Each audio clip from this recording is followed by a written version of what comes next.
안녕하십니까, 문희영입니다. 안녕하십니까, 김희섭입니다. 올해 여름에 우리 도쿄올림픽에서 우리나라 양궁 선수들의 활약이 너무 대단했었죠. 네, 맞습니다. 코로나로 인해서 힘들어하고 있는 우리나라 국민들에게 아주 시원한 폭포수 같은 금메달 소식을 너무 많이 감사하게 전해주었습니다. 저는 아직도 그 김재덕 선수의 코리아 파이팅! 하는 소리가 귓전을 맴돌고 있습니다. 그런데 양궁 말고도 한궁이라고 또 하나의 국민 스포츠가 있다면서요? 네, 한궁은 누구나 장소에 제약 없이 함께 할 수 있는 생활체육으로서의 자리매김을 도약하고 있는 대한민국 스포츠라고 합니다. 오늘 그 한궁을 최초로 만드시고 한궁 창시자 그분을 모셨다면서요? 네, 대한한궁협회의 창시자이신 허강 회장님 모시겠습니다. 네. 여러분, 한궁을 아십니까? 한궁은 대한민국에서 창시된 스포츠입니다. 오늘 이 한궁을 여러분들한테 소개하려고 이렇게 나왔습니다. 이 한궁은 이 보시는 것과 같이 양궁의 타켓을 가지고 있고, 이 한궁을 오른팔로다가 스트레칭을 해서 한 발, 두 발, 세 발, 네 발, 다섯 발 이렇게 던지고요. 또 왼손으로도 이제 다섯 발 던져서 두 개가 합산된 점수로다가 대회를 하는 스포츠입니다. 이 스포츠는 안전하기 때문에, 여러분 핀처럼 안전하게 되어 있기 때문에 언제 어디서 누구나 다 함께 할 수 있는 스포츠로, 이 스포츠가 지난 15년 전에 만들어져서 지금 이번에 대한체육회에 가입을 하게 되었습니다. 이 가입은 지난 10월 달에 됐는데, 이것은 우리나라 스포츠 중에서 처음으로 창시자가 스포츠를 만들어서 우리나라 국가 대한민국의 스포츠가 된 첫 번째 사례입니다.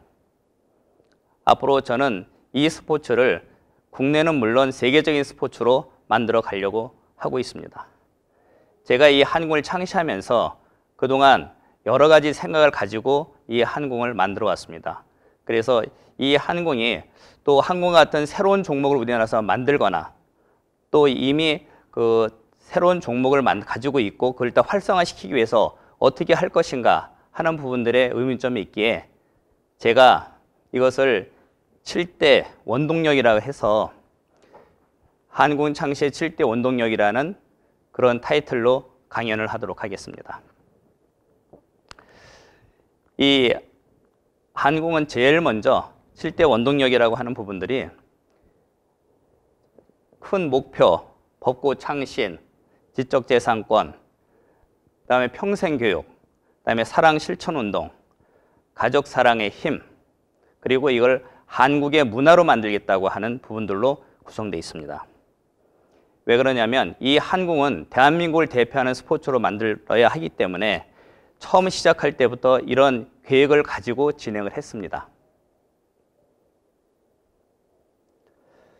이 한궁의 제일 첫 번째는 누구든지 시작할 때는 큰 뜻을 가져야 하듯이 큰 목표를 가져야 합니다. 한궁을 시작할 때 제가 이다트라고 그래서 제품을 만들어서 많은 행사를 통해서 왔었습니다. 그때 온 가족이 함께 즐기는 모습을 보고, 저기서 제가 생각했던 거는 세계적인 3세대 가족 생활체육 종목이 참 만들었으면 좋겠다라는 생각을 가졌었고요. 또 하나는 장애인들, 노인들, 어린이들, 그다음에 다문화 이런 분들하고 그분들한테 뭔가 도움을 줄 수 있는, 그다음에 건강하고 행복하고 평화로운 삶을 살 수 있도록 한궁이 그떤 여러 역할을 했으면 좋겠다, 이런 생각을 가지게 됐습니다. 그리고 저희가 이 스포츠를 만들면서 그 당시에 15년 전에는 모든 스포츠의 기준이 엘리트 스포츠로 돼 있습니다. 더 높이, 더 멀리, 더 빠르게. 그렇게 하다 보니까 노인들, 장애인들, 어린이, 노인, 가정 이런 스포츠들이 활성화되지 못하는 상황이었었거든요. 그래서 저는 이거를 대한민국을 대표하는 생활체육 종목을 만들겠다는 큰 뜻을 가지게 되었습니다. 그래서 이것을 스포츠를 만들기 위해서 제일 첫 번째 뭐냐면 스포츠 용품이 있어야 했습니다. 그래서 스포츠 용품은 이 안에 들어가 있는 던져서 안전하지만 던져서 점수가 나오게 하고, 이런 부분들은 우리나라 세계 특허까지 다 가지고 있습니다. 그리고 이 안에 있는 색들은 오방색으로 우리나라 색을 가지게 됐고요. 다음에 여기서 지금 우리가 한궁에서만 이 한궁에 던지는 방법은 기존 다타와 다르게 스냅을 사용하는 것이 아니라 팔을 구부렸다 폈다 하는 스트레칭 방식으로 하게끔 되어 있습니다. 그래서 우리의 건강에서 가장 안전한 운동이 스트레칭 운동이거든요. 모든 운동을 할 때 시작을 스트레칭하고 스트레칭 하는 투구 방식을 채택을 했습니다. 그것은 바로 투어에서 가져왔습니다. 그리고 이 우리가 한궁을 쏘고 하는 호흡법이나 이런 것들은 우리나라 궁도, 또 서양의 양궁 이런 부분들이었고요. 더 중요한 거는 뭐냐면 이 언제 어디서 누구나 다 함께 해야 되는데 다 함께 하는 장소가 어디냐면 가정입니다. 그래서 이 가정에서는 할아버지, 할머니, 그다음에 손자, 엄마, 아빠, 또 경우에 따라서는 우리 장애 가족도 있거든요. 이 사람들이 함께 할 수 있는 방법이 뭘까? 또 함께 경기를 하면 어떻게 할까? 그런 분들이 다 함께 할 수 있는 경기를 장애인, 팔에 한 팔 없는 분, 두 다리가 없으신 분, 다 경기 규정을 다 만들어서 우리가 이 스포츠 종목의 규정을 다 만들었습니다. 그리고 여기에 그 당시에 IT 기술이라고 하는 다중 접점 기술, 그다음에 점수가 자동으로 나오는 것, 현재 이것을 저희가 특허로 전 세계를 다 가지고 있거든요. 그래서 이거를 특허를 만들어서 해놓은 것들은 굉장히 큰 의미를 갖습니다. 그래서 이 법고 창신이라고 옛 것을 본받아서 새로운 것을 창시하는 것이 이 바로 이 한궁입니다. 그래서 한궁은 지금 현대 기존의 많은 스포츠들이 일본을 통해서, 미국을 통해서, 유럽을 통해서 대부분 들어온 스포츠들이거든요. 저희는 이 한궁의 스포츠를 해외에 나갈 수 있도록 우리나라를 대표하는 스포츠로 만드는 것을 뜻을 가지고 이 한궁을 운영해 왔습니다. 그래서 우리나라를 하다 보니까 많은 사람들이 우리나라가 해외 지적재산권을 외부에다 다 주고 있거든요. 이 한궁의 모든 지적재산권은 전부 다 한국이 가지고 있습니다. 그래서 저는 감히 말합니다. 이 우리가 가지고 있는 특허는 이 대한민국의 자존심입니다.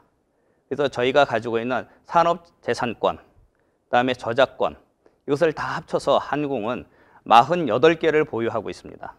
하나의 스포츠 종목이, 단순한 스포츠 종목이 48개의 특허 권한을 가지고 있다는 것은 사실 대단합니다. 이건 왜 그렇게 하냐면 우리나라가 우리나라의 이 스포츠가 전 세계에 나가려고 그러면 우리의 지적재산권을 가지고 있지 않고서는 우리 것이라고 주장을 할 수가 없기 때문에 그렇습니다. 그래서 이런 특허권을 가지는데 굉장히 주의를 많이 줬습니다. 관심을 많이 가지고 만들게 되었습니다. 그리고 지금 한궁에 가장 중점적으로 뒀던 내용 중에 하나가 지금 바로 여러분들 보시는 것과 같이 이 한궁 교본, 인성교육고본, 한궁 패밀리 헬프스 프로그램, 또는 이제 한궁 노인지도서, 한궁 장애인지도서, 이게 전 연령, 전 부분에 대해서 다 교재를 가지고 있었습니다. 이걸 만들게 했던 건 뭐냐면 스포츠는 메달이 아니고 제가 말한 스포츠는 건강이고 교육이라고 판단했습니다. 그래서 한궁 교본은 스포츠 영역이었었고요. 한궁 인성교육교본은 뭐냐면 스포츠를 통해서 인성교육을 하고 건강하고 행복한 가정을 만들자고 했었던 부분이고, 한궁 패밀리 헬프스 프로그램 책들은 선생님들 아니면 평생교육 강사들이 수업을 통해서 이 한궁을 전달하고 그다음에 그분들하고 함께 어울리고 그런 교육을 할 수 있도록 교재를 만들었습니다. 하다 보니까 특수하게 노인 부분이 있습니다. 노인 부분들은 경로당의 어르신이 80대 어르신, 80이 되신 어르신 분들인데 그 분들은 기본에 있는 시스템 가지고, 기본에 있는 자료 가지고 안 됩니다. 그래서 노인에 맞게끔 자료가 만들어졌고요. 또 장애인은 장애 등급 분류에 따라 맞춰서 이제 또 한궁이 교재가 만들어졌습니다. 그래서 이 부분별로 자격증을 가지고, 그다음에 여기서 우리가 한궁에서 만들어진 이 지도자들, 여기도 보면 한궁 심판 지도자를 하고 있지만은 이런 심판 지도자들이 우리나라에 14,000명이 있습니다. 이분들이 한궁 대회 심판도 보고, 그다음에 대회 운영도 하고, 그다음에 강의도 하고 이렇게 진행을 하고 있습니다. 이 다섯 번째는 한궁이라고 하는 부분들은 제가 사랑 실천 운동이다 이렇게 늘 강조를 하고 있습니다. 그래서 저는 체인지 운동이라는 것을 굉장히 주창을 하고 있습니다. 체는 뭐냐면 내가 자기를 사랑해야, 내가 건강해야 자기를 사랑하는 거거든요. 우리는 자기를 사랑하는 데 인색합니다. 그래서 몸에 나쁜 행동들을 참 많이 하거든요. 그래서 거기에다 인식을 심어주는 거고요. 두 번째는 가정의 행복, 가정의 평화, 가정의 행복, 여기에서 온 가족이 함께하는 스포츠로 만들어가는데 역점을 뒀습니다. 또 한 가지는 장애인이나 비장애인, 다문화 이런 사람들하고 함께 공감 스포츠를 만들어서 한궁을 통해서 같이 어울리면서 사랑을 베푸는 이런 프로그램을 하다 보니까 1년에 저희가 작은 저기 화면에 나온 이런 대회 같은 경우에는 1년에 한 400회 정도를 하고 있고요. 그 다음에 작은 대회, 이 태권도장이라든지 복지관이라든지 이렇게 해서 하는 것까지 하면 1000여 회의 한궁 프로그램들이 현재 운영되고 있습니다. 이렇게 되는 것은 아까 교육을 통해서 14,000명의 지도자 심판이 만들어졌기 때문에 가능했던 일입니다. 이 한궁이 여태까지 만들어지는데 제가 간단히 설명했지만은 그것이 쉽게 이루어진 건 아닙니다. 15년이라는 세월이 걸렸습니다. 한 분야에서 남이 알아주지 않는 상태에서 저희까지 끌고 왔었던 거에 가장 큰 힘은 가족의 힘입니다. 저희가 한궁을 만들면서 금융위기를 만나고 제가 부도가 나고 집이 다 경매로 넘어가고 또 그런 상황에서 몸을 다쳐가지고 급성 심근경색으로 제 몸이 망가져 스텐트를 6개를 받고 심장이 괴사가 돼서 한 40% 정도 괴사가 된 상태에서 거의 경제적으로나 신체적으로나 다 망가졌을 때 제 주변에 옆에는 누가 있었냐면 친구들이 있었던 게 아니라 저희 아내와 가족이 있었습니다. 만약에 제가 가정이 없었다면 또 아이들이 없었다면 저는 한궁을 지금까지 끌고 오지 못했을 것입니다. 왜 그러냐면 아내가 이렇게 합니다. 제가 힘든데 당신은 살아만 있어라. 하고 싶은 거 해라. 그리고 가정은 책임질 테니까 당신이 하는 걸 뭐든지 한궁에 올인해라. 이거였어요. 내가 하고 싶은 게 한궁이었으니까. 그렇게 해갖고 아이들도 자기 용돈 필요 없으니까 다 각자 아르바이트해서 대학을 다닙니다. 그리고 똑같은 얘기가 살아만 있으라 그럽니다. 거기서 제가 느꼈던 건 뭐냐면 사명감이에요. 반드시 해내야겠다. 오기가 생기고 그리고 집중을 하게 되고 그래서 아까 말한 것처럼 그 책을 쓰게 되고 많은 활동을 하게 되고 자격증을 만들고 많은 지도자를 만들고 진짜 사력을 다해서 왔던 힘은 이 가정에 있습니다. 그래서 이거는 한궁뿐만 아니라 모든 일을 어떤 일을 하든지 누구나 다 똑같은 일일 것입니다. 그리고 제가 이거를 이제 진행하면서 꿈꿔왔던 것은 뭐냐면 우리나라에는 6대 문화가 있습니다. 한국 문화는. 그게 한식, 한복, 한옥, 그다음에 한글, 한지, 한음악. 이게 6대 한문화거든요. 저는 이 한궁을 7번째 문화로 만들어서 전 세계에 알리고 싶다는 생각을 가지게 되었습니다.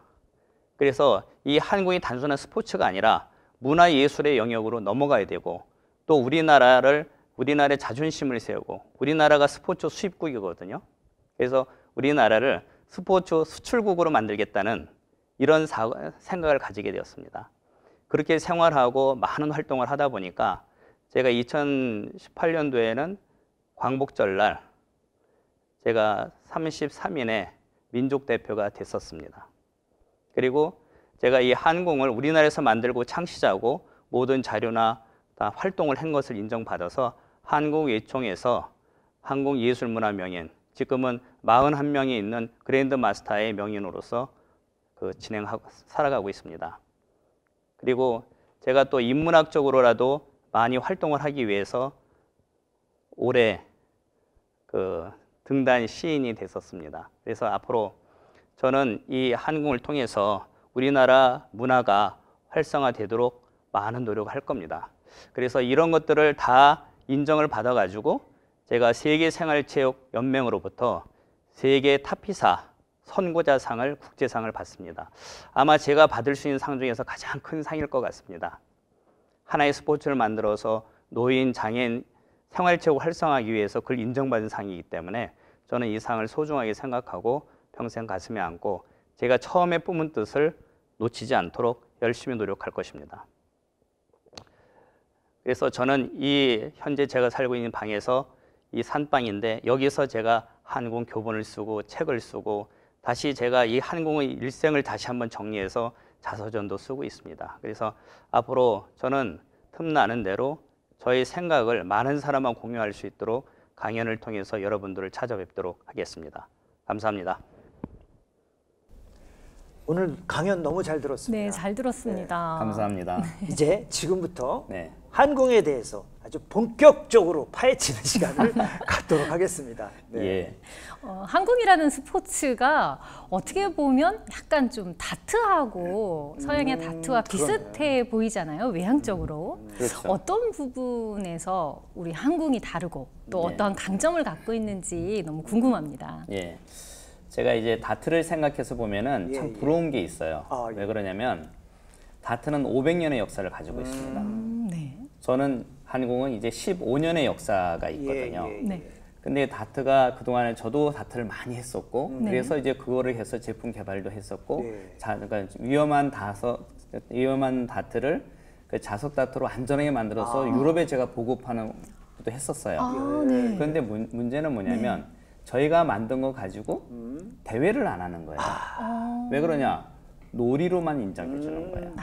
그랬었던 부분에 우연치 않게 이제 그 우리가 행사를 통해서 하다 보니까 안전하니까 어린이라든지 노인, 장애인들이 함께 하는 것을 보면서 이 생활체육이다. 그런데 거기서 가장 크게 차이 났던 것이 뭐냐면 이 핀보드시 이게 뾰족하지가 않지 않습니까? 그렇죠. 네. 그러니까 이거는 위험하지가 않은 네, 거예요. 안전해 맞죠. 보이는데. 네, 네. 그래서 이게 가장 이제 큰 차이가 있고 이러다 보니까 남녀노소 누구나 다 할 수 있는 거고 다트는 서양의 성인 놀이로서 규정돼 있어가지고 네. 서양에서도 이제 바에서도 제한된 장소만 하게끔 돼 있고 이거는 네. 다 할 수 있는 그런 장점을 가지고 있죠. 네. 네. 제가 궁금한 거 하나는 네. 노인 스포츠로 아까 강연을 듣다 보니까 노인분들을 위한 스포츠로도 좀 좋겠다 이 생각을 들었는데 예. 근데 제가 아는 어르신 노인 스포츠는 게이트볼이나 배드민턴 이런 쪽으로 좀 알고 그렇죠. 있거든요. 예. 그러면 게이트볼과 다른 우리 한국만의 그러니까 어르신들을 위해서 왜 한궁이 적합한지 그거를 좀 한번 설명을 해주시겠습니까? 네. 지금 이제 노인을 이렇게 우리가 나이 드신 분들을 이제 분석해 보시면은 이제 그 어머니 분들도 계시고 우리 어머니 아버님들 다 보시면은 잘 보시면 뭐냐면 걸음걸이가 띠뚱띠뚱하세요. 그리고 네. 팔도 오른팔 왼팔이 힘이 다르세요. 네, 그렇죠. 그리고 어르신들 문제가 가장 큰 게 그래서 문제 생긴 게 낙상 문제인 거예요. 네. 네네네. 그다음에 또 한 가지 문제는 뭐냐면 치매 문제거든요. 치매. 네. 치매는 왜 그러냐면 노안이 오기 시작하면 눈이 안 보이잖아요. 눈이 안 보이니까 눈에 안 보이니까 책 읽기도 싫어하고 뭐 집중하기 싫어하고 이렇게 하다 보니까 이제 치매가 걸리는 거고. 그러니까 사람은 어울리질 못하잖아요. 점차 그러니까 우리가 그 우울증도 걸리고 외로움 때문에 이런 상황이거든요. 근데 이제 한궁이 아까 말한 게이트볼이랑 다른 점은 뭐냐면은 게이트볼이나 그라운드 골프나 이런 것들은 야외에서 하지 않습니까? 이거는 뭐냐면 우리가 좀 경로당에 가서 하게 된 동기가 뭐냐면 어르신들의 치매 예방 프로그램을 갖고요. 또 어르신들이 앉아서 화투를 치는 허리가 아프니까 네. 그 허리를 피고 운동하시라고 해서 이 프로그램 돼서 대한의원에서 12년 전에 그 우리가 노인 치매 예방 프로그램으로 채택된 거예요. 아, 그래서 곧게 자세를 그렇죠. 취하고 하게 자세하고 되네요. 그다음에 이제 치매 예방 프로 양손을 사용하니까 네. 그리고 이제 의학적으로도 그 편축 운동이보다는 양쪽 운동이 신체 균형상 뇌의 발달해 주는 거나 이런 것들이 굉장히 좋습니다. 그래서 어르신들이 한궁은 알다시피 게이트볼은 그 대통령기가 있지만 한궁은 그동안에 체육회에 가입되지 않고 우리 민간의 구전으로 버져갔는데 그분들이 한 150만 명 이상 하고 계세요. 인구가 꽤 되네요. 150만 그렇죠. 명. 그다음에 어르신들이 경로당에 사시는 분들만 네. 지금 한 3만 군데에서 이렇게 하고 계시면은 그거 왜 그러냐면 구전으로 이렇게 알려지게 된 거죠. 야. 차이가 있다 그러면은 바로 어떤 효과에 대해서 큰 차이가 있었던 거죠. 그러니까 실내에서도 가능하고 그렇죠.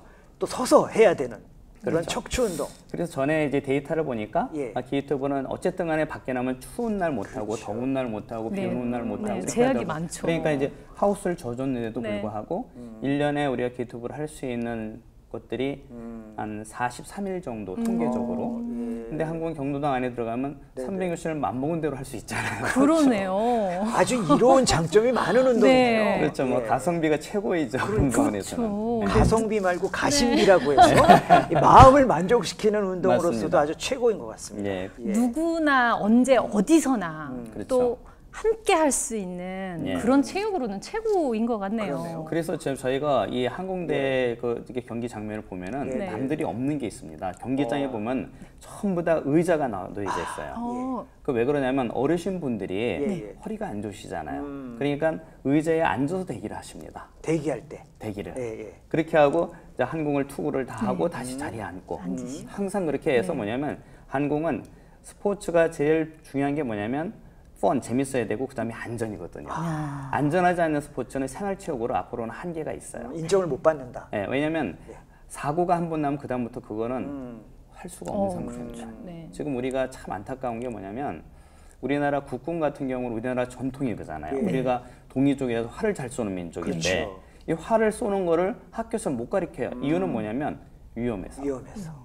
혹시 잘못될 수도 있으니까. 그렇죠. 실제로 그런 사건이 굉장히 많은 거예요. 네. 그래서 이제 어르신들이 좋아했던 그런 부분들은 바로 안전하고 또 옆에 할머니와 함께 할 수 있고 네. 또 할아버님하고 함께 하고 예. 저희가 그래서 대회도 혼성전을 합니다. 그래서 혼성정도 있어요. 혼성전 다음에 단체전 하면 남자 단체 여자 단체전 꼭 동수를 합니다. 그래서 항상 어르신들이 남녀 동수를 해서 항상 즐겁게 서로 재미있게. 그렇죠. 서로 좋은 관계를 가지도록 이제 그런 역할도 좀 해주고 좋은 있습니다. 관계요. 예. 더 이상 묻지 않겠습니다. 좋은 그런 거죠. 네. 네. 저는 지금 우리 회장님께서 말씀하시는 중간에 잠깐 궁금한 게 생겼는데요. 뭐죠? 어떻게 한국이라는 것을 만들 생각을 하셨을까? 처음에. 네, 처음에. 네. 보통 우리는 어떠한 게임이 있거나 이렇게 즐거운 일이 있으면 그냥 있는 그대로로 받아들이고 행하잖아요. 네네. 근데 기존에 다트라는 것을 접하셨는데 어쩐 계기가 혹시 특별한 계기가 있으신지? 제가 아까 이제 안전 얘기도 잠깐 하시겠네요. 네. 아까 이제 법보 창신이라는 얘기를 했었고요. 예. 이게 지금 과거의 경험도 있는 것 같아요. 제가 그 86년도부터 대학을 졸업하고 와서 처음에 일을 했던 것이 IBM 일을 하게 됐는데 네. IBM 최초의 공장을 제가 TF 팀장이 돼서 진행을 했었거든요. 그래서 한국 최초의 공장을 만들고 그 공장을 만든 걸 해서 그 회사 상장이 돼서 주식 받아서 제가 집을 샀거든요. 근데 그때부터 네. 저희가 산업이 굉장히 발달되면서 우리가 소위 첨단이라고 하는 게 옛날에 보면 잘 아실 정도로 뭐 카스테오로라든지 홈시어터라든지 카엠프라든지 그다음에 DMB, DAB 로봇 이런 부분들을 제가 꽉 관여했어요. 그러니까 항상 앞서가는 부분들을 해왔던 부분이 있었어요. 근데 그거는 산업의 영역이었어요. 근데 저희가 만든 것이 아까 말했지만 이다트라든지 그런 다양한 아이디어 상품들을 해서 취급을 했었는데 그걸 서울시에서 행사를 한 거예요. 서울시 행사를 해서 서울시에서 그 잔디 앞에 시청 앞광장 잔디 광장을 바꾸면서 서울시 하이서울 페스티벌이라는 걸 처음으로 열었어요. 네네. 저희가 가서 이제 그때 당시 만들어서 안정환하게 해서 이다트라고 한 것을 갔더니 하루 하기를 한 걸 갖다 5일 동안 했어요. 왜 그러냐면 선물 주니까 100m씩 주는 거예요. 너무 호응이 좋았네요. 네. 그래서 그 당시 시장님, 뭐 구청장님 다 오셔서 하고 너무 좋으니까 이거를 다른 구청에서도 스카우트 이게 해달라고 막 해서 쫓아다니다가 송파구로 갔거든요. 송파구에서도 어린이, 노인에게 휠체어 타는 우리 아까 영상이 있었지만은 그리고 어르신들하고 하신 분들이 너무 좋아하는 거예요. 가족이 함께 할 수 있으니까. 그렇죠. 근데 거기서 딱 한마디 나온 게 야, 이런 게 진정한 생활체육인데. 극찬이네요. 네. 근데 저는 생활체육이란 말 몰랐어요. 왜냐면 저는 스포츠 부분이 있던 사람이 아니거든요.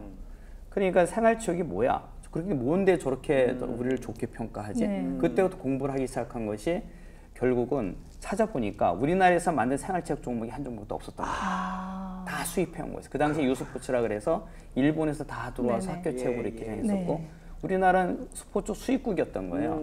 조사를 해보니까 우리가 만든 스포츠가 생활체육이 유스포츠가 없는 거라서 이거는 내가 한번 만들어 봐야겠다. 또 이제 발동을 하는 거, 뭔가를 먼저 하는 거죠. 네. 먼저 첨단을 가시는 네. 분이라. 예, 이제 예. 그렇게 했는데 그게 참 힘들었던 게 뭐냐면 의지는 됐는데 물건 만드는 건 됐는데 스포츠는 문화잖아요. 네. 네. 문화니까 지금까지 여기에 체육회에 가입한 거 참 체육회 관계자님이 이렇게 가입시켜줘서 고마운데 예, 예. 15년이라는 세월이 걸렸습니다. 네. 인내의 세월이었을 수도 있겠네요. 인고의 세월이고 예, 예. 피눈물 나는 세월이었어요. 그래서 그렇게 그 남이 어떠한 한마디 우리가 칭찬해주는 그 한마디가 예. 인생을 바꿀 수가 있는 거거든요. 네, 맞아요. 자, 그래서 시작하게 됐습니다. 대단하시네요. 그런 역사를 이제 또 이어서 듣고 아까 강연도 듣고 또 오늘 한궁에 대해서 많은 이야기를 듣고 있는 중인데 또 저희의 역할이라는 것이 예. 개인적인 또 예. 스토리도 좀 궁금합니다. 또 예. 우리 시청자분들이 그 점을 궁금해하시는 분들이 많아서 제가 좀 사전 조사를 늘 합니다. 제가 듣기로 굉장한 애처가라고 들었습니다. 그런데 네. 그 지금 한궁 창시자로서 이런 길을 걸어오는 동안에 부인의 역할이, 그러니까 내조의 역할이 컸다고 들었는데 우리 그 부인을 만나시게 된 계기나 그 러브 스토리를 좀 잠시만 들려주시죠. 네. 참 오래전 얘기네. 그래도 기억을 잘 되살려서. 이런 얘기 너무 좋습니다. 예, 예. 이 86년도에 제가 첫 직장을 가서 예. 이제 있다가 제가 이제 연구소에 있었거든요. 연구소. 개발실에. 예. 근데 한 달 뒤에 그 회사에 입사를 스카우트해서 우리 집사람이 온 거예요. 예. 근데 그 보니까 동작이 굉장히 빠릅니다. 민첩하다. 걸어 다니진 않고 뭐 거의 뛰어다니는 거고 중간적으로 뭐 축지법. 그좀 슉슉슉 다니는 거예요 이게. 네. 그러다 보니까 코에 있는 이제 땀방울이 맺혀요. 예. 그때가 5월달, 6월달, 네. 5월달이었는데 더위가 시작하고요. 땀방울이 막 맺히는데 저는 그게 그 땀방울이 그렇게 좋더라고요. 땀방울에 반하신 거예요. 네, 땀방울에 반하셨네요. 그래서 이제 그렇게 해서 이제 뭐 그때 옛날에는 뭐 그렇게 안 됐으니까 가만히 있는데 그 회사에서 야외를 간다고 그러는 예, 거예요. 예. 근데 야외를 가는데 아침에 보니까 마당에 앉아가지고 뭐 예. 배구공 뭐 이렇게 쏘는데 배구를 하는데 너무나 잘하는 거예요. 배구를 잘하셨어요. 네, 하는데 뭐 높이 올리기 하는데 남자들보다 훨씬 잘하는 거예요. 그 당시에 김연경 선수네요. 무슨 말이야? 아마 제 기억으로는 예, 예. 아마 그 회사 직원이 한 500명 됐었거든요. 큰 회사구나. 네, 그다음에 그 여자 직원이 한 350명 됐는데 350명 중에서 배구를 제일 잘하지 않았을까? 근데 몸은 굉장히 날렵했어요. 우리 사회자님처럼 아주. 예. 그러셨구나. 그럼 혹시 또 그 순간에 땀방울? 땀방울인가요? 민첩함인가요? 배구인가요? 어디에? 근데 이제 그때 제가 회사를 저도 들어간 지 한 달밖에 안 됐을 예, 때니까 가서 월급받아 제일 먼저 산 게 지금 카메라를 소형 카메라를 산 거예요. 네네네네. 카메라를 사가지고 이제 그때는 굉장히 바쁠 때예요. 그 당시에는 네. 막. 그래가지고 야유회 간다 그러니까 그 사진을 찍었는데 그때 제가 사진에 찍은 첫 번째 여인이 현재 우리 집사람. 사내 결혼. 네, 사내 결혼이면서 사진을 찍고. 근데 이제 집사람이 워낙 이제 남한테 좋아하고 베풀고 하다 보니까 예. 최연 350명 되는 최연소의 기숙사 사감이 된 거예요. 그 지방에서 올라오니까 기숙사 생활했을 때라서 그렇죠. 기숙사 사감을 하다 보니까 저희는 시샘말로 사감과의 러브 스토리의 주인공입니다. 아니 아까 한국 얘기하실 때도 물론 번쩍번쩍했지만 부인과의 러브 스토리 이야기할 때가 훨씬 더 화색이 네, 맞아요. 보시네요. 제가 재밌었거든. 그때는 왜냐면 전화기도 없었어요. 네. 그러니까 연애 편지를 주려니까 할 수가 없잖아. 네. 이게 네. 사내에서 사감이 어떻게 연애를 합니까? 그렇죠. 남한테 모범이 돼야 되는데. 그렇죠. 근데 그 밑에 이제 보면은 키도 크고 나보다 훨씬 큰 이제 그 여직원이 있는데 둘이 엄청 친해요. 그러니까 그 연락책이 있었던 거야. 중간에. 두 분을 이어주는 메신저가 있었구나. 네. 이게 이제 편지 하나 적으면은 그 전달해주고 편지 받고 이렇게 해가지고 그 연애를 그래서 했습니다. 네, 사랑의 오작교가 연결이 되었네요. 그렇게 됐습니다. 김희선이 양해를 잠깐 해주신다면 네네. 제가 돌발로 질문 하나 좀 부탁을 드릴게요. 그런 사랑을 통해서 지금 결실을 이루셨잖아요. 네. 자, 우리 앞에 카메라를 보시고 예. 영상 편지를 이번 기회에 그래요? 저희가 그래도 전국 방송입니다. 그러니까 오랜만에 카메라 중앙을 보시면서 부인한테 그동안의 감사한 마음을 우리 영상 편지로 잠깐만 한번 보내주시죠. 여기 가운데 가운데 카메라 카메라 보시면 보시고. 참 이게 그거는 저는 예상도 못했던 죄송합니다. 이런데 또 저희 집사람은 제가 홀어머니의 외아들로 이렇게 살아와가지고 그다음에 결혼할 때도 많은 반대를 했었는데 우리 집사람이 얘기를 하기를 자기는 결혼을 해서 스스로 다 만들어서 키우는 남편을 키워서 잘 사는 모습을 보여주겠다 이렇게 했었거든요. 예. 근데 그런 사람을 만난 거고 근데 그때부터 저희는 그 집사람이 평생을 결혼해서부터까지 일을 놔본 적이 없어요. 예. 항상 했고 또 근데 그 일만 놔본 것이 아니라 저희 어머니가 있었어요. 어머니를 결혼 전부터 잘 모셨는데 이거는 좀 얘기를 해야 될 게 뭐냐면 예. 집사람이 이제 대학을 간다고 이제 그 올라와가지고 다시 대학 만학으로 해서 대학을 간다고 준비하고 합격하고 이렇게 하는데 그 저희 어머님이 그때 이가 빠지셔가지고 지금 합주기가 이렇게 되셨던 거예요. 예. 근데 그 당시에 지금 한 50만 원이면 큰 돈이었거든요. 그렇죠. 네. 근데 그 적금을 깨서 저희 어머니 틀니를 해주고 학교를 포기했어요. 저는 네. 저는 그때의 감동을 잊을 수가 없어요. 눈가에 눈물이 촉촉하시네요. 네, 지금 눈이 자, 갑자기 촉촉해지셨어요. 솔직히 말하면 그냥 고맙다, 사랑한다 이렇게만 한번 네. 또 보내주시면 하여튼 어떨까요? 네. 여보, 고마워, 사랑해. 아, 네. 저희 시청자 아 여러분들은 진짜 이 시대의 로맨티스트 맞아요. 같아요. 네. 아 진짜 많은 시청자분들이 울컥할 것 네. 같습니다. 아니, 네. 지금 시청자 아이고 여러분들은 제가 살짝 네, 네, 아, 이 촬영 제가 현장이 안 보이시지만 저기 앞에서 아, 와 계시군요. 네. 아, 네. 보고 계신 저 끝에 앉아 계신 아. 분이시거든요. 네. 아 저희가 방청객이 많아가지고 제가 어디 계신 줄 몰랐네. 예. 그래서 더 아마 감동적이지 않았을까라는 아주 생각을 감사합니다. 했습니다. 갑자기 질문을 드렸는데도 예, 영상 편지 부탁드렸는데도 그런데 오늘 특별한 책을 또 갖고 네. 오셨다고 해요. 뭐가 책이 있네요. 네, 예. 우리나라에 이런 책은 우리밖에 없다라고 네, 하셨는데 스스로 자부심을 느끼고 네. 있는데 제가 이제 뜻을 세운 게 제가 최초로 한 게 참 많습니다. 아까 첨단을 달리신다고. 네. IBM 공장도 했지만 네. 뭐 옛날에 그 카엠프로 홈쇼터 이걸 라스베가스 쇼를 해서 우리가 상품 개발한 거를 거기서 상 받고 이렇게 항상 첨단을 이렇게 최초 예. 일을 많이 했었는데 네. 이 우리나라 최초의 스포츠를 만들겠다 그러면서 이제 그 원을 딱 세우고 나니까 이게 그리고 제가 전시관을 다른데 이렇게 가봤어요. 뭐 우리나라 문학 전시관 갔더니 네, 네. 사람은 다 죽었는데 남는 게 책밖에 없는 거예요. 그렇죠. 맞습니다. 네. 전시관 가면 책밖에 없어요. 네, 네, 네. 그리고 책 써놓고 이제 뭐 신앙송하면 신앙송하고 뭐 이런 거밖에 없는 거예요. 네. 근데 지금 한궁에 대해서도 내가 이걸 갖다 우리나라 100년 넘는 스포츠를 한번 만들어 보겠다고 뜻을 세웠는데 이게 그냥 되는 게 아니거든요. 그냥 되면 놀이가 끝났고 지금 모토로 사업을 하고 스포츠를 만들고 협회를 만들겠습니까?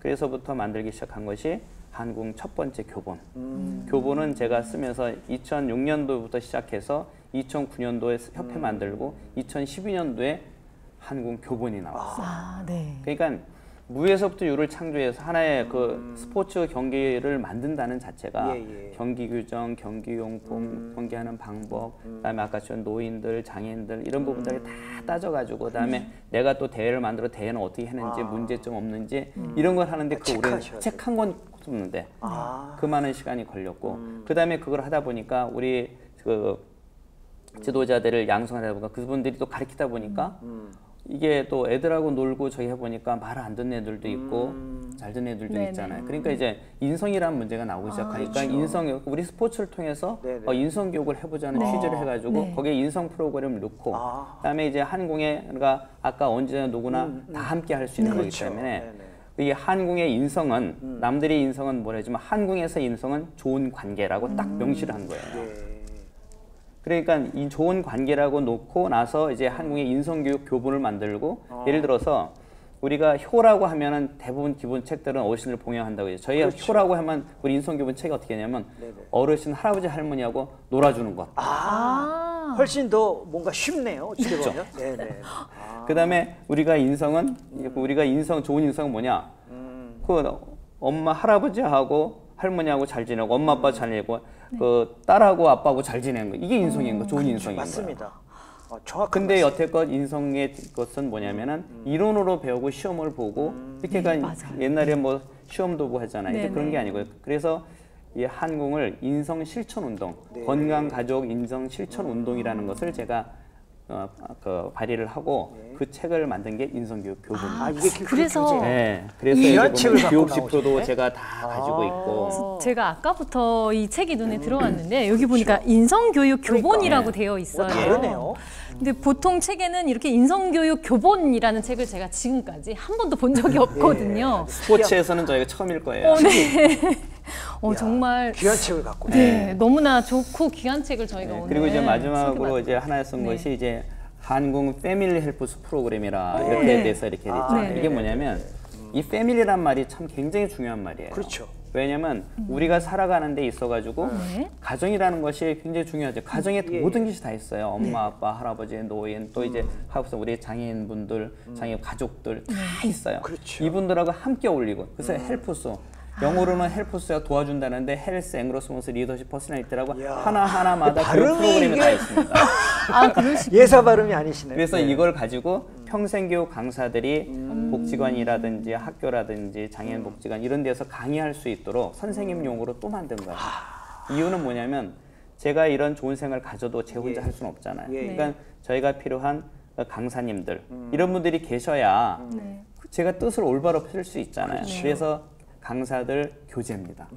그래서 만들었던 부분이라서 심혈을 기르고 만들었고 그리고 이제 하다 보니까 저희가 노인 장애인분들 하잖아요. 그러니까 장애인들 특성이 다 다른 거예요. 일반하고 네. 다른 거예요. 네, 맞아요. 그분들의 제가 접하는 노인들이 80대 노인들이에요. 장애인들을 보면 뇌성마비 장애인도 있고 시각장애인도 네. 있고요. 그다음에 이제 그 청각장애인도 네, 있고 네. 그 방법을 어떻게 가르치겠어요? 그 사람들 심판은 우리는 이제 노인은 노인 심판을 하고 네. 노인이 운영하게끔 만드는 시스템을 하다 보니까 그분들을 위한 또 전문 서적을 또 만들어 또 놓은 따로 거예요. 별도로 만드셨구나.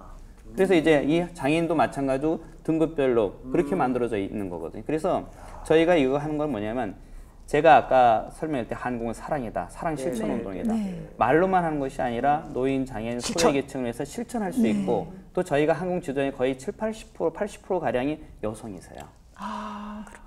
그게 우리가 보면은 스포츠라고 하는 부분들이 엘리트 체육은 메달을 중요하고 더 멀리, 더 높이, 더 빠르게를 주장하지만은 저희 한국의 스포츠는 건강인 거예요. 그다음에 인성했고, 그다음에 소외계층 안에서 베품이라고 하거든요. 그게 실천 운동으로. 그래서 사랑이다. 예.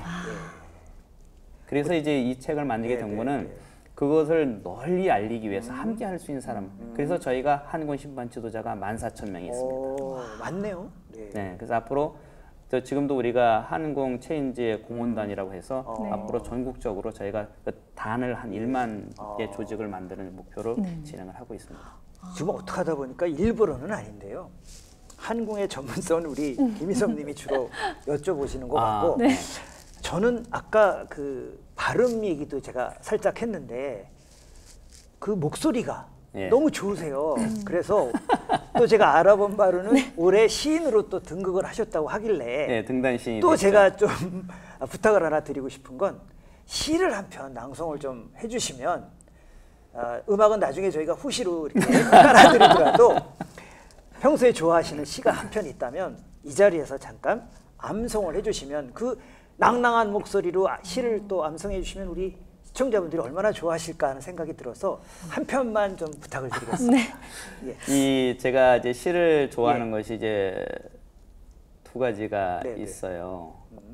하나는 이제 그 제가 사업을 하다가 이제 망해서 최악의 경우가 이제 빠져 있을 때 그 한용운 선생님의 님의 침묵, 유명하죠. 님 같습니다. 네. 근데 그 님이 제가 만든 회사였어요. 그래서 그리고 기억이 나시는 그 저희 건강이었어요. 그래서 그걸 되찾겠다. 뭐 이런 의미로 했었던 거고. 그다음에는 이제 담쟁이라고 하는 담쟁이가 저였던 거예요. 도종환님의 시. 네, 도종환. 그 담쟁이는 뭐냐면은 그 아무도 알아주지 않고 혼자 가고 있거든요. 근데 결국은 넘어가요. 그렇죠. 그 이번에 제가 그 대한체육회에 가입된 거는 우리가 세계생활체육 연맹에 먼저 가입이 됐어요. 세계적으로 먼저 인정을 받았지만 축하드립니다. 어쨌든 가입을 축하드립니다. 근데 이번에는 15년 만에 우리나라에서 공식적으로 인정받으니까 대한민국 스포츠가 된 거예요. 명실공히. 명실공히. 네. 그래서 이제 거기에 대한 감회로다가 저 늘상 제 담쟁이 시라면 내가 힘들지만 이거는 반드시 넘을 거다. 네. 이런 생각을 가지고 했는데 그 시를 늘상 외웠는데 오늘 잘 됐지 네, 모르겠습니다. 아니 그냥 편안해지셨죠? 그러니까 편안한 마음으로 우리 시 한 편을 낭송해 주시면 감사하겠습니다. 예, 앉아서 해도 되죠? 네, 괜찮습니다. 담쟁이. 저것은 벽. 어쩔 수 없는 벽이라고 우리가 느낄 때, 그때 담쟁이는 말없이 그 벽을 오른다. 물 한 방울 없고 씨앗 한 톨 살아남을 수 없는 저것은 절망의 벽이라고 말할 때, 담쟁이는 서두르지 않고 앞으로 나아간다. 한 뼘이라도 꼭 여럿이 함께 손을 잡고 올라간다.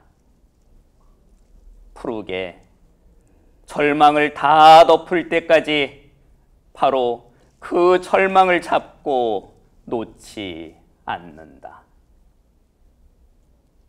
저것은 넘을 수 없는 벽이라고 고개를 떨구고 있을 때, 담쟁이 잎 하나는 담쟁이 잎 수천 개를 이끌고 결국 그 벽을 넘는다. 감사합니다. 저희가 사실은 이렇게 기립박수를 치고 싶은데 일어나면 이제 카메라 앵글에서 벗어나기 때문에 이제 앉아서 치는데 너무 잘 들었고요. 다음에는 저의 시를 한번, 저도 시를 좋아해서 다음에 한 번 더 모시면 제 시를 한번 낭송해 주시기를 저 개인적으로 부탁 좀 드리겠습니다. 그렇게 하겠습니다. 약속드리겠습니다. 너무 감사합니다. 신앙송을 듣는데 제가 마음이 찬해지는 느낌이 들었습니다. 저 3.1절 뭐 그런 기념식에 와 있는 느낌. 목소리도 너무 좋으시고 정말 이 훌륭하십니다. 표현하시는 이 담쟁이의 시 안에 있는 것이 이제 어떻게 보면 우리 창시자님의 이야기. 그렇죠. 예, 제 같이 삶이 느껴졌어요. 담겨 있고 네. 많은 저의 인내하고 울분, 어려움 이런 부분들이 저 담쟁이 시를 보면 울컥울컥할 때가 있어요. 네.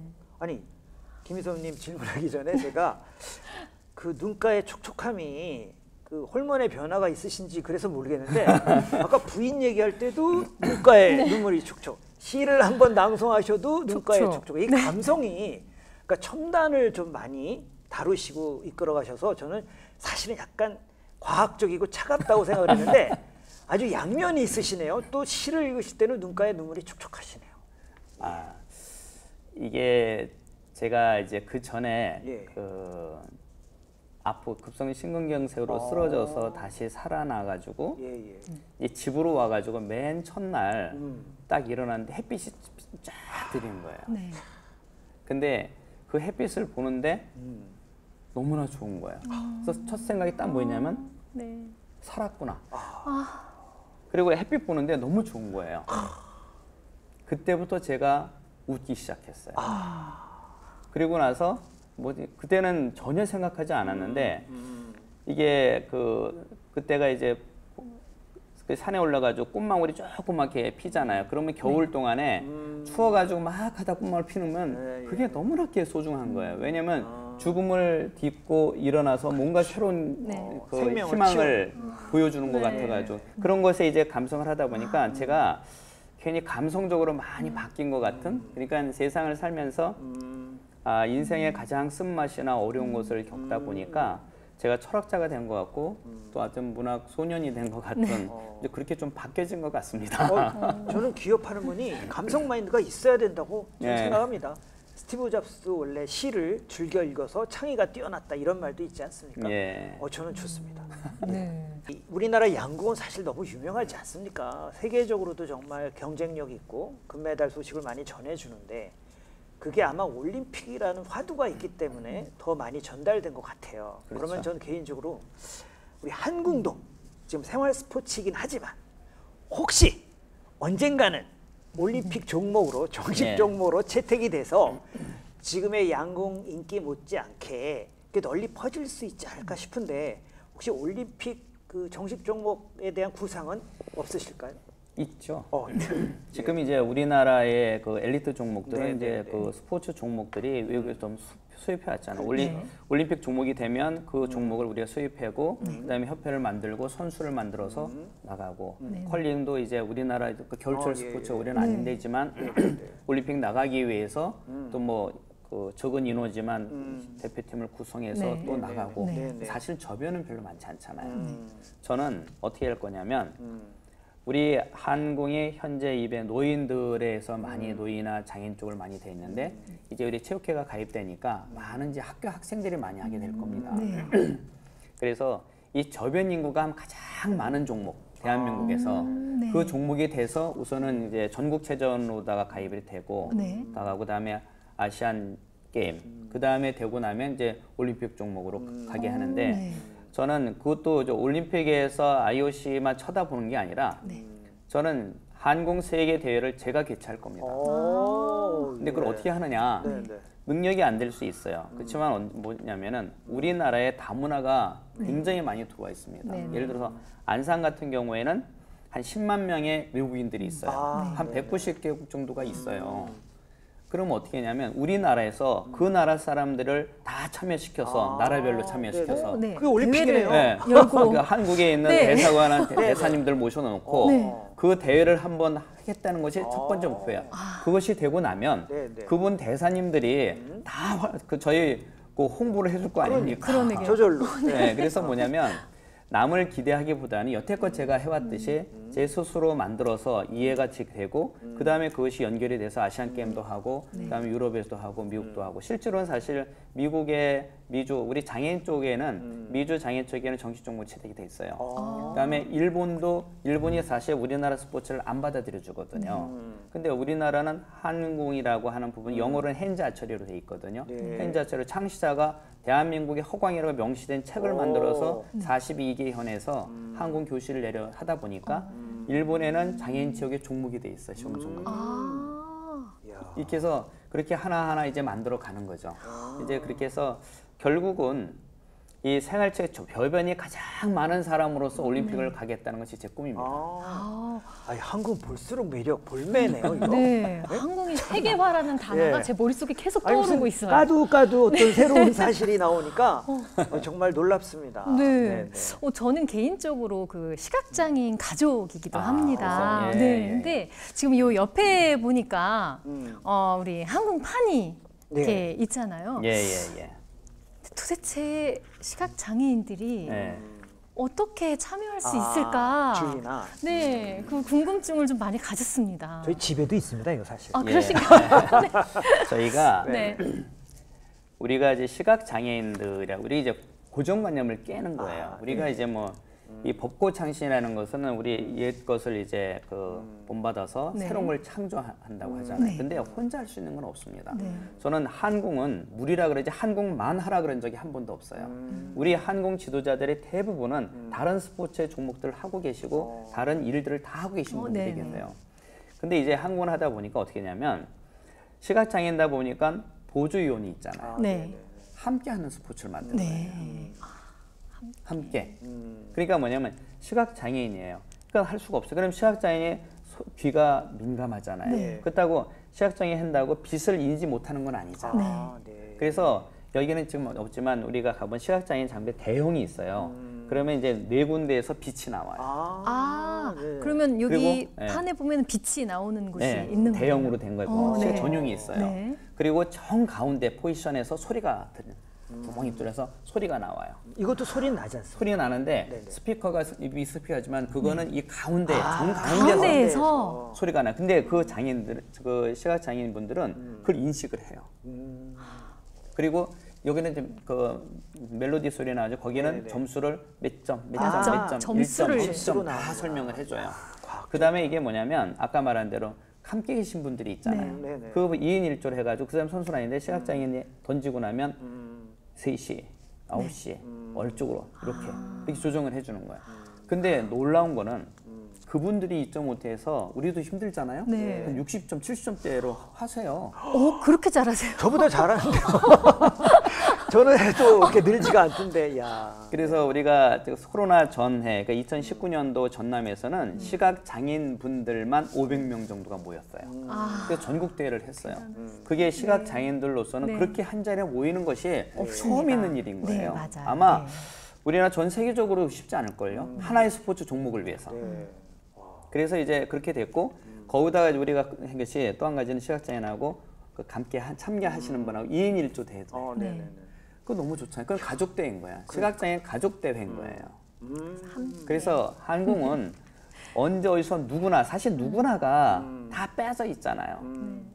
그렇죠. 빠져 있죠. 그래서 특정한 누구. 그 시각장애인도 우리가 보면 어떻게 했냐면 그 시각장애인 전남협회 회장님이 말씀하신 거를 다 들어서 그 저희가 한 5천만 원 정도 투자해서 그걸 만든 거예요. 맞춤형으로. 그랬더니 그분들이 좋아하는 게 뭐냐면 자기네들을 위해서 우리 시각장애인들을 위해서 스포츠 종목을 만들어 준 게 한국이 처음이라는 거예요. 네. 시각장애인도 보면은 소리 나서 굴리면 이렇게 제가 이름을 깜빡한 건데 롬볼인가 이렇게 해서 넘어져서 잡고 네. 맞잖아요. 그건 참 힘들어요. 이게 스포츠에서 좋은 것 같지만 그냥 만약에 일반 내 자식이 한다거나 내 다리가 좀 불편해서 어르신이 한다고 할 수 없는 거잖아요. 맞습니다. 가슴 네. 저린 게 많고. 네네. 근데 이거는 너무나 좀 함께 하잖아요. 그래서 이제 그런 부분에서 굉장히 제가 자부심도 가지고 있습니다. 그래서 시각장애는 전국에서 지금 다 하고 계시고요. 그 장애인분들도 지금 전국대회를 지금 저희 6회째 진행하고 있습니다. 노인분들은 전국 10회째 해왔고. 대회를 매년 하시죠. 네, 그래서 소외계층을 했는데 여러분들이 이제 많은 분들이 한국을 모르신 건 뭐냐면 엘리트 종목을 위주로다가 하다 보니까 네. 언론이 참여하지 않은 건데 이번 코로나를 통해서 이제 한국이 굉장히 인식이 많이 된 것 같아요. 남들이 엘리트 종목은 멈춰 있을 때 네. 한국은 어디서부터 되냐면 장애인 복지관, 노인 복지관, 네. 경로당들, 소외계층들이 조금 하는 그 아동센터 이런 데서는 한국을 구주해서 또 그 하시다 보니까 한국의 명맥을 유지해서 온 것도 사실입니다. 그래서 어디서 제가 다 되니까. 네.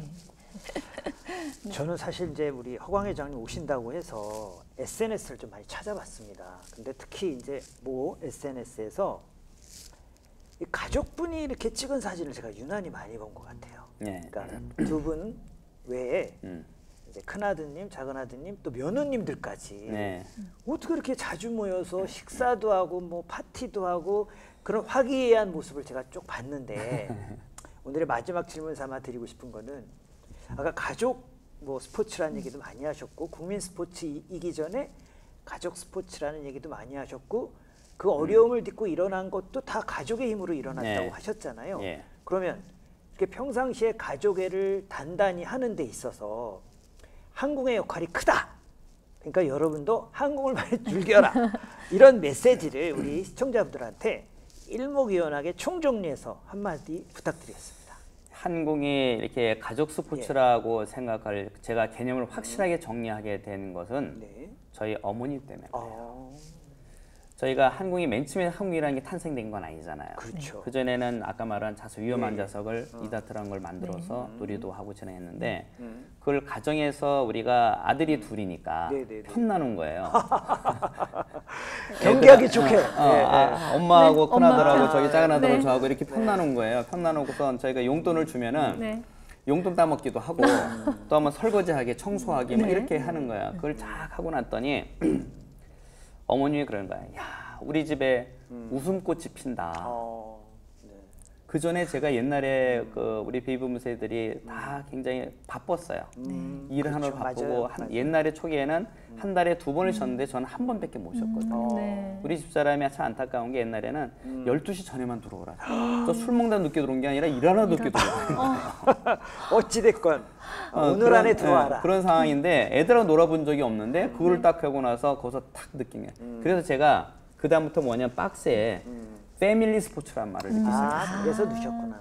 독립이. 네네. 그렇게 됐고 또 한 가지는 제가 하다 보니까 제가 이제 나름대로 철학이나 보면은 이제 사회적으로 보면은 종교가 다른 사람들 참 어렵잖아요. 네. 서로들 한 집안에서도 다 다르면.